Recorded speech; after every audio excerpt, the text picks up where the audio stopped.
C'est le seul prix, la seule gloire dont mon cœur puisse être charmé. C'est le seul prix, la seule gloire dont mon cœur puisse être... Là il y a un côté super simple en fait, on n'a pas l'impression d'être à un concert, on a juste l'impression d'être ensemble sous un arbre à faire de la musique. Ça nous met dans un état d'esprit très calme et très agréable, on passe vraiment les journées passent super vite. Et il y a un truc très simple que j'aime bien, parce qu'on a l'habitude de toujours être dans des salles de concert, on connaît pas le public, on se rencontre au moment du concert et il y a cette distance entre la scène et le public qui à l'époque n'existait pas forcément. Quand on jouait de la musique au luth, c'était dans des salons où tout le monde se connaissait, où il y avait une bonne entente. Et là, le fait d'être dans des jardins et de se balader, d'être ensemble comme ça, il y a un côté convivial que je trouve qui est super chouette dans cette musique qu'on a. Oui, et puis les gens qui nous écoutent, on a un peu l'impression qu'on les connaît, comme disait Tom, c'est-à-dire il y a une proximité qui se fait assez facilement.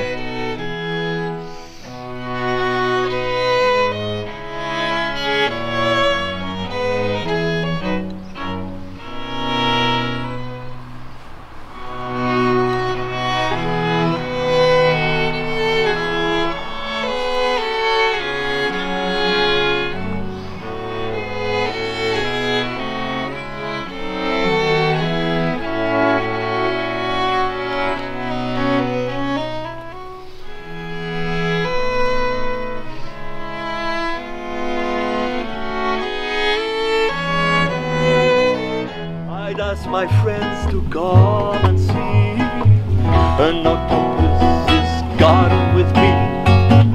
I'd like to be under the sea in an octopus's garden in the shade.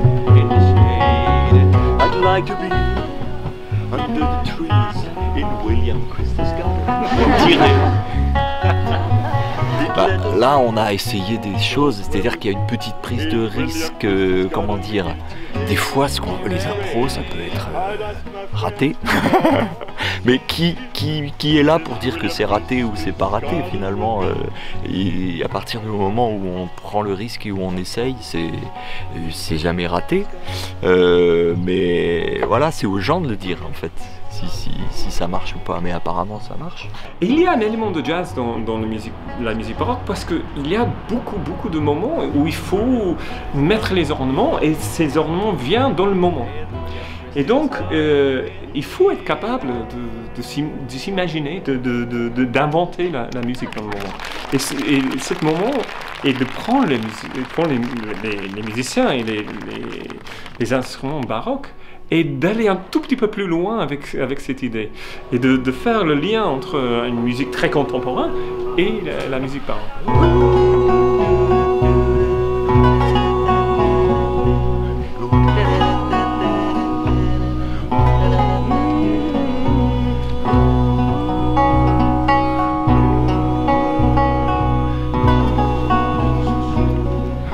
pris des thèmes baroques et on s'est dit mais en fait ça ressemble, les séquences harmoniques sont les mêmes dans la pop. Et on a eu, ça dépend des fois on improvise longtemps en baroque, des fois plus longtemps en rock, mais là on est plus... Il y a des basses qui sont absolument identiques. Hein. Ouais. La basse de My Funny Valentine, et puis la basse de... Voilà. Et en jazz, c'est la même chose. C'est presque les mêmes harmonies. Et puis même à l'époque, pour eux, c'était de la musique classique. C'était pas de la musique classique, c'était de la musique actuelle. Donc ils se posaient pas la question forcément d'être dans... Leur style était naturel, ils étaient pas en train de se dire « je fais la musique classique sérieuse ». Je pense que Chet Baker, c'est un musicien actuel comme Henry Purcell était un musicien de son époque et du coup je sais pas si c'est clair. Si. Du coup tout se rejoint en fait. Mais il n'y a pas de musique ancienne. Il n'y a pas de musique ancienne. Voilà, on va dire ça. Il n'y a que toute musique est vivante. On va dire ça.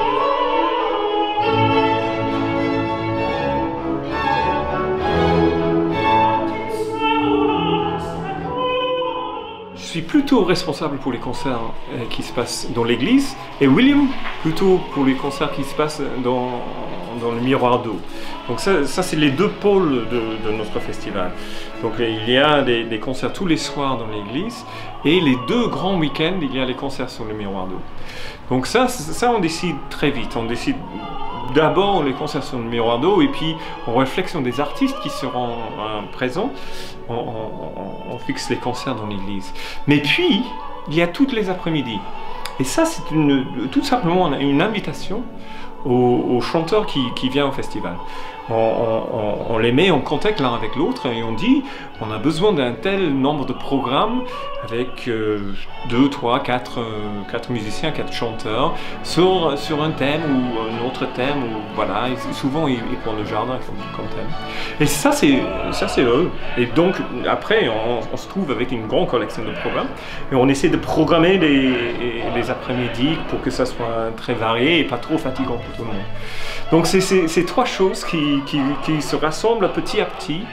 D'abord le miroir d'eau, puis l'église et puis les promenades musicales, comme on appelle les concerts dans le jardin.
Oui, c'est moi qui contrôle les méditations, donc je chante moi-même de temps en temps.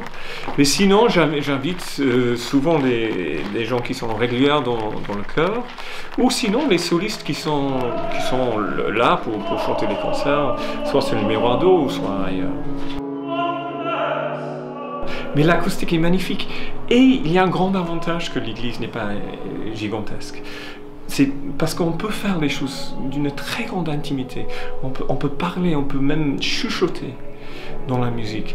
Et la musique demande ça souvent. Et donc on n'a pas besoin de projeter dans un grand espace. On peut parler avec le public. C'est un moment absolument génial. Pour les musiciens autant, j'espère, pour les auditeurs. Je pense qu'on a trouvé le bon longueur pour le festival. J'imagine pas du tout un festival plus long que ça, parce que ça va perdre c'est un vrai événement en ce moment. Et c'est parce que c'est limité. Je veux pas dire que c'est exclusif, parce qu'on veut que ça soit plein et on garde les prix raisonnables pour qu'il y ait la plus grande ouverture au plus grand public. Mais c'est un événement qui est très particulier et si ça devient grand, ça va perdre cette atmosphère qui est très spéciale, très particulière.